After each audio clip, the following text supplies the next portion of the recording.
In this video, we will be reviewing the Disney on Broadway Tour, Behind the Magic at the New Amsterdam Theatre.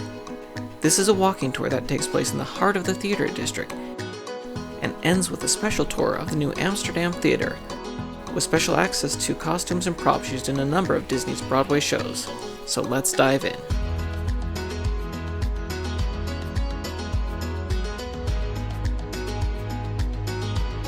While the tour will end at the New Amsterdam Theatre, it actually begins in the center of all the action of Times Square, just steps away from the TKTS booth. Here you will meet your tour guide. What is great about these guides is they have all worked on Broadway as either actors, directors, or theater managers, so they have tons of insider knowledge and personal experiences. Here over on 41st Street, that is home to shows like Rent and Newsies. Play there, any Newsies fans here by any chance? Anything? You see Newsies as a dancer? Okay, cool. Newsies fans, fantastic. Hold on to that. You might see some stuff later you'll enjoy. The northernmost theater is 254. All the Vivian Beaumont is waiting. Our guide had actually starred in the original cast of Matilda and shared fun experiences and stories along the way. The tour is run by a company called Walks, and they have a special partnership with Disney. So while I'm not sure if all the tour guides are huge Disney fans, Colin was, and that added even more to the fun. He had quiz questions related to Disney and musicals throughout the whole tour, so you could earn points throughout the tour, and at the end of the tour, one person won an I Love New York Mickey Tsum Tsum, which was a fun addition. The tour includes stops outside both theaters for Frozen and The Lion King, and outside other famous Broadway locations like Sardi's and Shupert Alley. The tour guide has a microphone, so it's easy to hear him over all the busy streets of New York, and he also had an iPad, so he was able to show us some clips and pictures to help better explain the moments of history and moments of shows he was describing. Then we arrived at the New Amsterdam Theatre, where the Disney staff helped lead the way. They even gave us a special lanyard to show that we were VIP guests. Now, we weren't able to film or take pictures in some parts of the theater, but we were allowed to take some pictures when we were on stage, which was a very cool experience. Look at us, we're the king of New York. Inside the theater, they told us the history of the New Amsterdam Theatre itself, which was very interesting. But what was the highlight of the tour for me was seeing and hearing about a number of the props and costumes from Disney's Broadway shows. I haven't included the full descriptions here, but here's just a taste of some of the things we learned. Everything comes out of it, right? When she moves into the Banks nursery, she pulls out potted plants that are about 6 feet tall and that big coat rack. That's easy to do when you're doing a movie with Julie Andrews. You can do it with special effects and how you cheat the camera angle. When you're doing it on stage for 1,700 people every night, you have to figure out how to do this and do it the same way, every single performance. So how do you make a bottomless bag on Broadway? I'll ask. You tell me. Careful. Bottomless, they hold a hole in the bottom of the bag. So that's exactly what they do. Mary walks in with this bag. It is empty. She sets it down. This is reinforced with steel on the bottom, so it's very, very heavy, so you get that nap when she sets it down. And she sits it on a table that has a trap door in it that swings open, and then there's a crew member there back behind. There's a prop guy back there that's feeding all those things up and through the holes in the table and the holes in the bag. This is really heavy because it is reinforced with steel. So when you do pose for your photos, make sure this lands back on the carpet and not on your toes. Trust me on that. We have experience in that aspect. Anybody want to guess what show this is from? Newsies, a little show that could. This show was supposed to run 101 performances. Limited engagement, strictly limited engagement.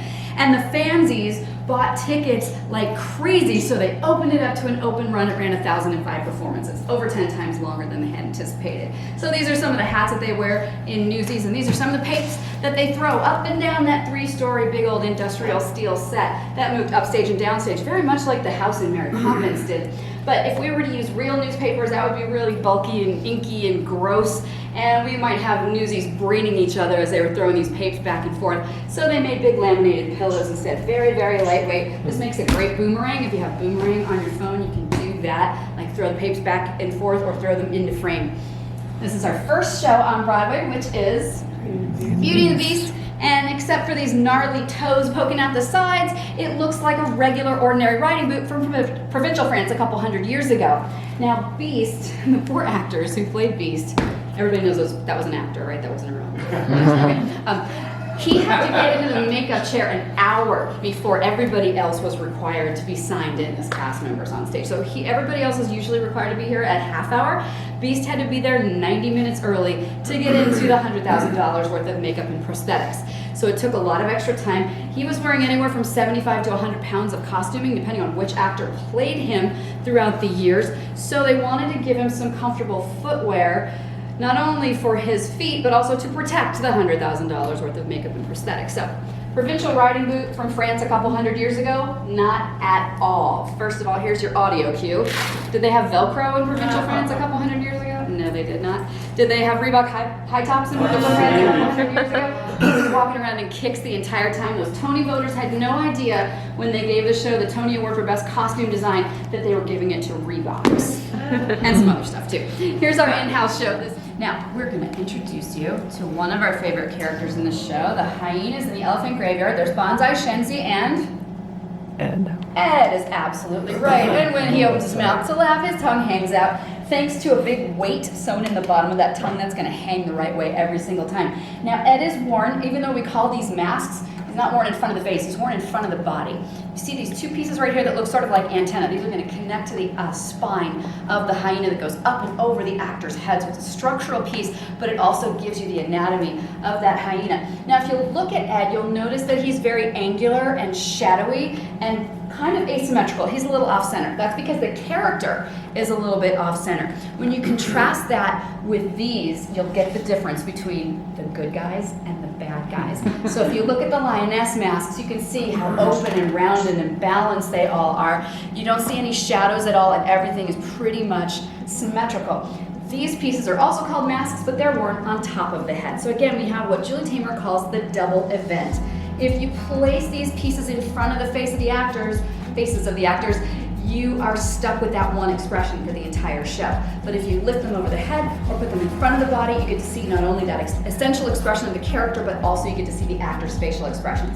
And Julie wanted to hammer home, even if it's just on a subconscious level that you get this, that this is essentially a human story being told through the prism of the animal kingdom. Does everybody know that Lion King is basically the story of Hamlet?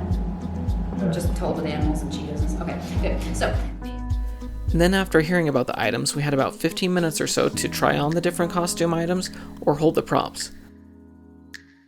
This was a total highlight of the tour, and I'll let the video clips speak for themselves.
Once we were done with the props and costumes, it was time for the tour to come to a close. We thank Colin for the awesome tour, and just like that, our 2.5-hour tour was over.